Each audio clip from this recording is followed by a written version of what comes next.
ดีเสียงหวานแท้เจ๊กึมพี่น้องเลยว่าอันนั้นอยู่ร่มเลยมันจะได้เด็กน้ำเย็นจะเป็นขนมกินเพราะน้ำเย็นจะมีเด้อใครอยากมาเอาไว้พี่น้องเนาะขายดีโพดเอาจอกมา600จอกบอกพี่น้องเนาะจากสิพอกันหรือบอกเบิร์ดเอาพี่น้องเนาะคลิปนี้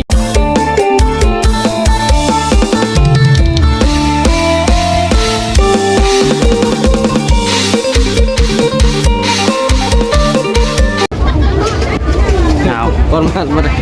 เปิดภาพขึ้นมาพี่น้องเนาะกายอยู่วัดบ้านโคกใหญ่พี่น้องเลยนี่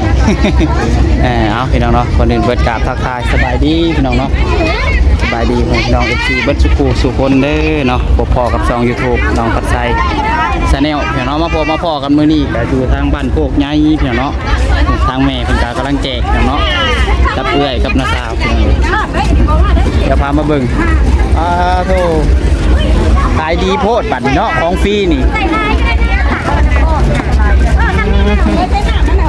ขายดีอีหลีเมื่อคืนก่อน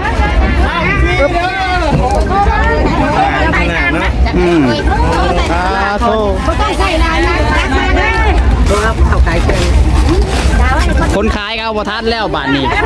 คนขายนะบ่ทันเลยขายดีเลยขายบ่ทันขายดีนะเดี๋ยวไอ้พอได้ขายดีอีหลีคนกันก็อันนี้ละอันทะเลโอ้ยแดดฮ้อนแห้งเลยนี่กระสีกูมัวเลยใส่น้ำมาดิแกใส่อะไรแกใส่เด็ก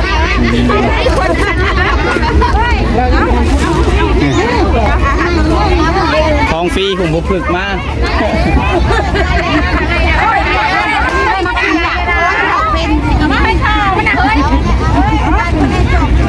ทั้งใดก็ได้เลยไม่ต้องใส่กันเลยนะเขาออกมาให้น้ำก้อน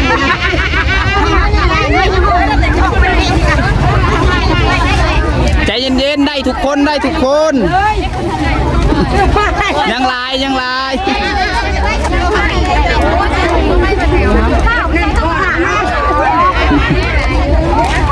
ตายพอได้ตัวใส่ไม่กันสั่นตัวเป็นหนึ่งนะดูก่อนพี่น้องมาต่อที่นี่ใส่ไม้กันสั้นก่อนบาททุกหอนเดือดเหลือนี่ไอแม่นี่ขายถือหนังถือในบ่ดูหัวหอน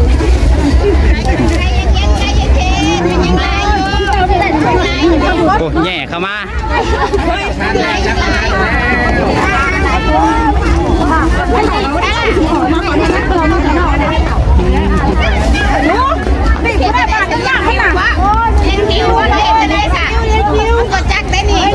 จับให้ในถ่ายให้ใน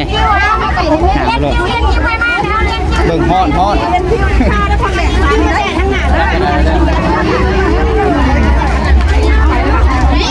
ข้าไปทางไหนบ้าง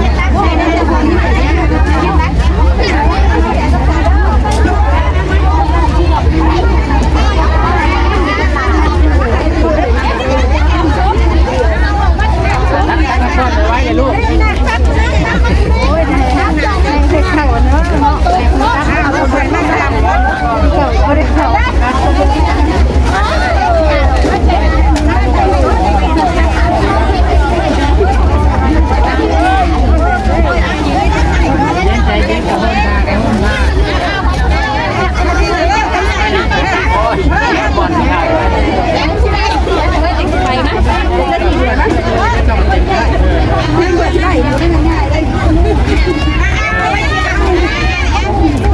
เจ็บเพิ่มตอนไหน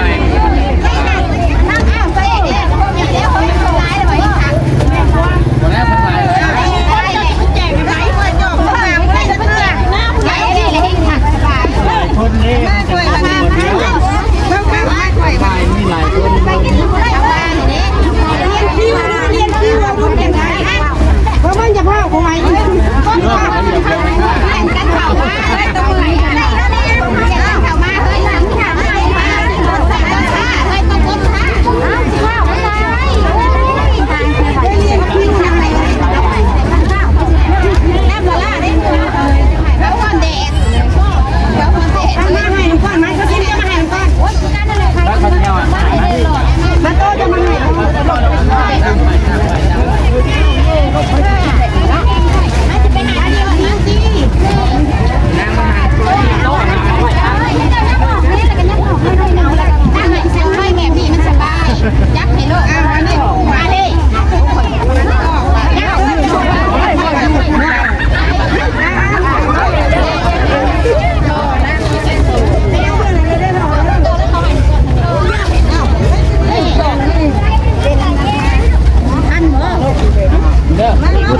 อยู่เลิศเลยแล้ว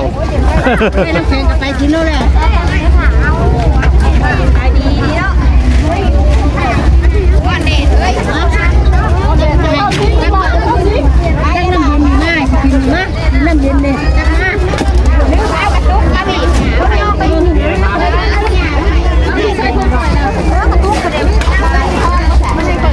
ได้ทุกคนยังลายลายเด้อยังลายเด้อได้ทุกคนเด้อลายอยู่ถ้ากันเทจังเลย เอาตู้กระไฟให้ตู้กระไฟนี่นี่ ว้าต้องสนุกกินน้ำผ่านนี่ฮะ ฉันมาหนุกน้ำเสียเขาเข้าไปเลยพ่อไปหยิบกินกั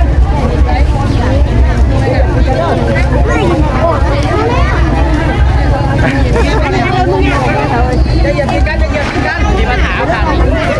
จะหยิบกินกันนี่ฮะสบายดีเด้อเห็นยังตู่นี่ฮะโอ้มานั่นเห็ดร่มคานด้วยน้อยเวทบุญน้ำกันมาทั้งนี้เด้อจอกหนึ่งเด้อร่วมบาทนี่นี่ทอดแห้งน้อย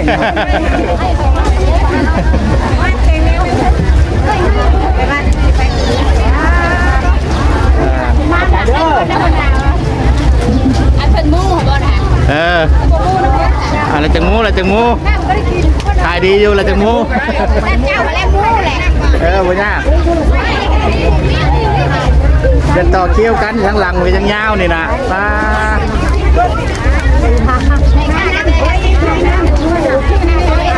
เฮ้ยผู้ตักผู้ยินนั่นโตน้ำก้อนนะผู้ตักผู้ยินเอาผู้ตักผู้ยินน้ำนั่นเป๊ปซี่กับโต๊ะเขามาหยิบเป๊ปซี่เป็นยังเอามาเป๊ปซี่มาเลยผู้ตักผู้ยินนะเป๊ปซี่มาหยิบนะคนหลายพี่น้องเลยเอ้านี่แม่น้องปัดไส้เพิ่นก็ได้มาเฮ็ดโรงทานพี่น้องเลยอยู่งานบุญประจำปีงานบุญน้องไฟบ้านพวกใหญ่เด้อพี่น้องเนาะนี่น้องตูไทยเพิ่นก็ได้มาบริจาคดูตากแดดเห็นยังน่ะลูกลงมาแดดเห็นว่าคือลงมาตักน้ำก้อน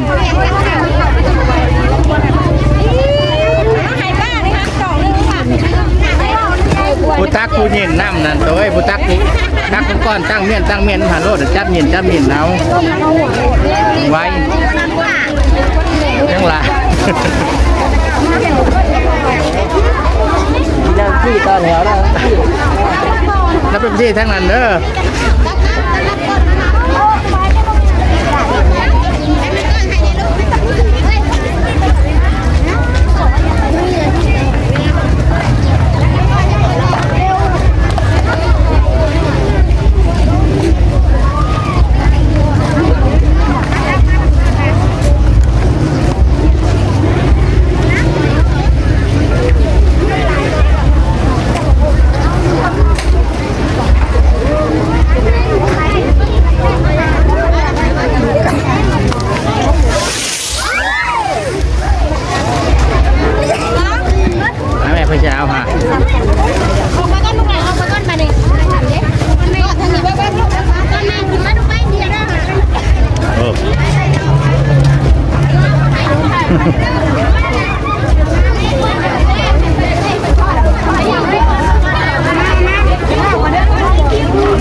คนหลายคักพี่น้องเอ้ยตักบ่ทันแล้วบัดน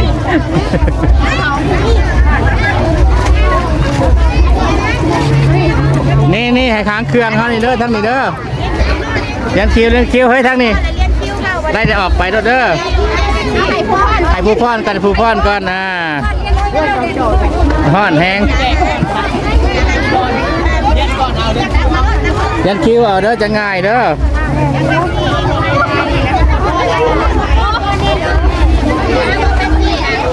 เรียนคิวเอาใจสบาย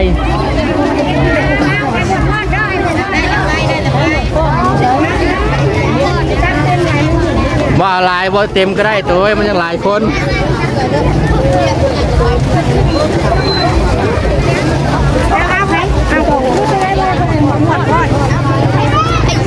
พ่อนเด้อให้ตาน้อยพ่อนให้พ่อน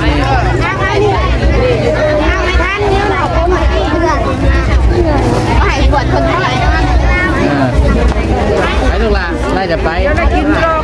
ได้ทุกคนเด้อตาน้อยว่า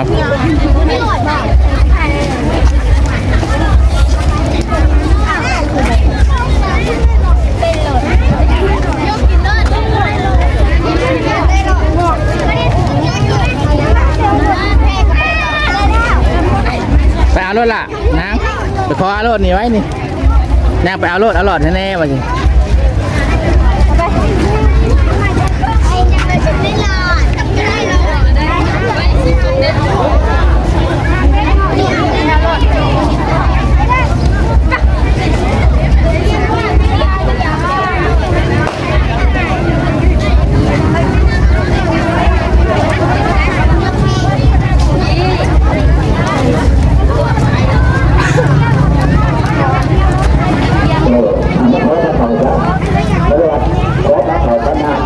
เป็นได้เลย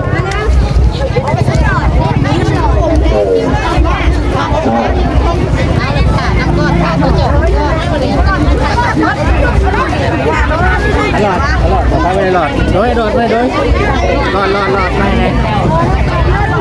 อาจารย์ก็ได้เห็นน้องของเป็นงานโยมได้เนาะก็ทั้งใจไปก็ดีเนาะมารวมงานเนาะเนาะขายดีไปได้จะออกไปเด้อตัดเด้อ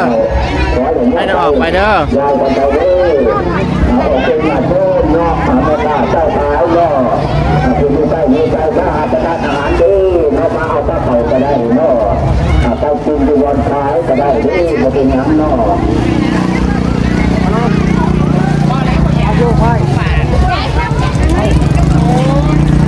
เอาว่าจะจอก เอาไงเนี่ยเอาไปยาค่ำเนี่ย เ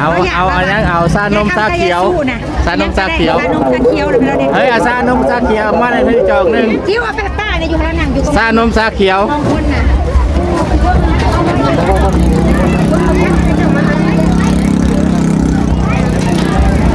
ว่าแค่ทีเขาบอก สบายดี เสียงหวานแท้เด็กกึมพี่น้องเลย ว่าบริโภคเดี๋ยวนี้อันนั้นอยู่มันจะได้เด็กบทานกันเลยว่ามันบริเวณ วันหาเงินในท้ายดีสิคือจังสิเด้อเนาะอย่าพลาดนะไปแล้วว่ามาไม่ละขายเลยให้ขายดีไปสิเด้อจะได้เด็กคนนี้เฮ้ยขายดีนี่ต้องเล่าได้เลยก็ได้ดอกยิงเนาะไปจะรอคิวหลายนั่นชานุ่มไหมปลากึมเลยลูก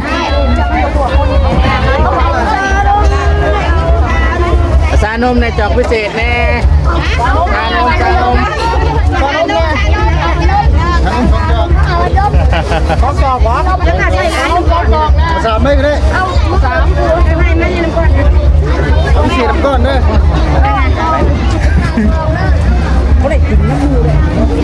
มันครับว่ามันมาเป็นเนี่ยนะมาเป็นคิวแต่มันใครบ่มีหลอด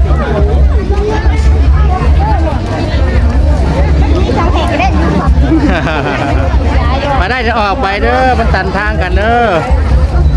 อันนี้ดอนแถมชื่อน้ำเต็มเลย แมนปลาเกิมนะตัวเอ้ย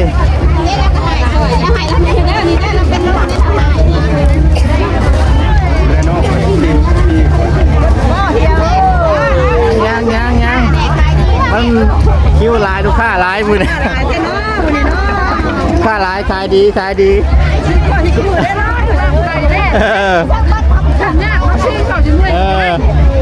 มันบวเป็นแถวเฮ้ย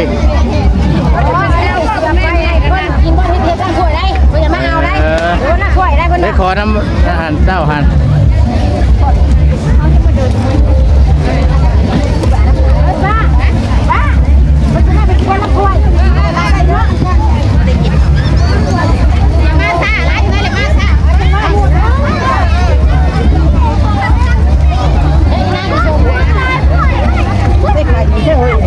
ขายดีแห้ง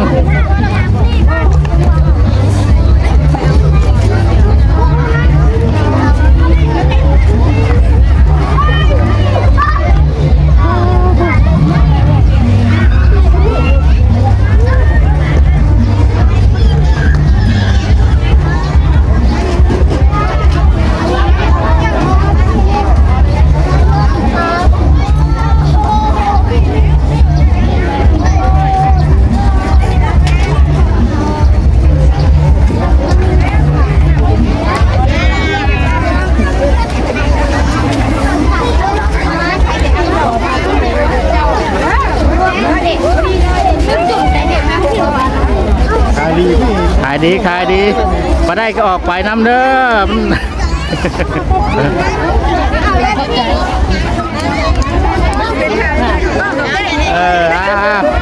ลูกค้าหลายมันลูกค้าหลายขายดี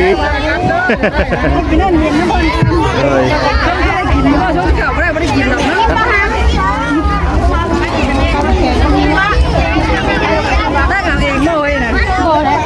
มันจักให้เนี่ยคนเริ่มน้อยแหละตะกี้ลายดิเอาว่าเป๊ปซี่กันหนึ่งดิโดยให้เป๊ปซี่ชื่อไหนสองจอก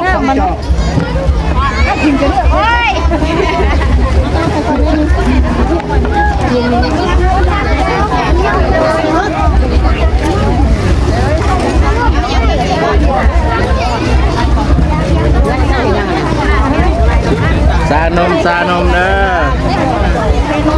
ขายดี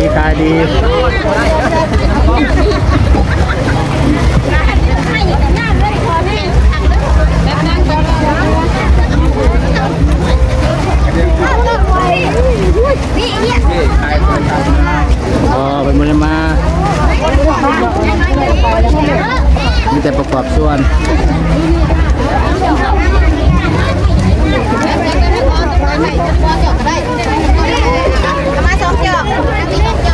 ขายดีแห้งมาขายน้ำยวน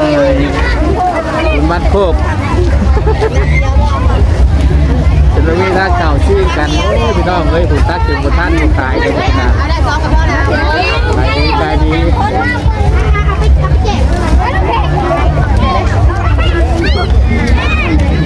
น้องซันดี้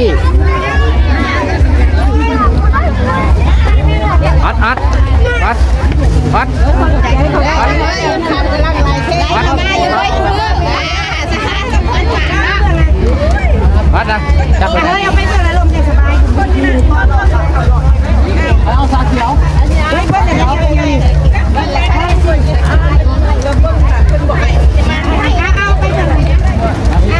เบื่อเลยไปเอาไปมาเด้อเอามาให้แม่น้องหน่อยไปหามึงนี่นะสองคนในหลานกันสองคน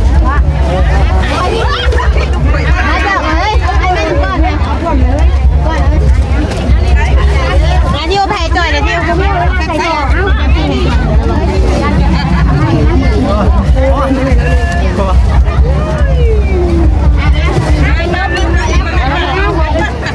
เป็นลมแล้วก็ซอยเขาเนี่ยหน้าพ่อเลย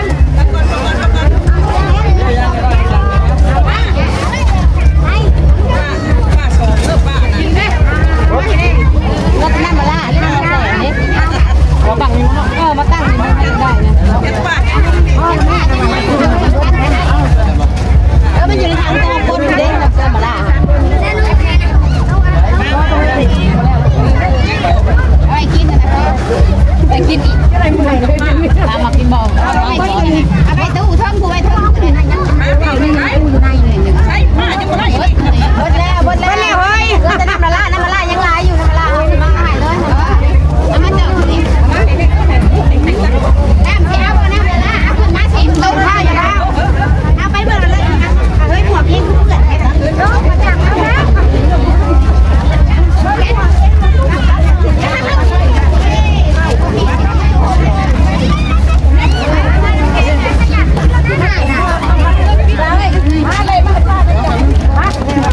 แล้วคนละตู้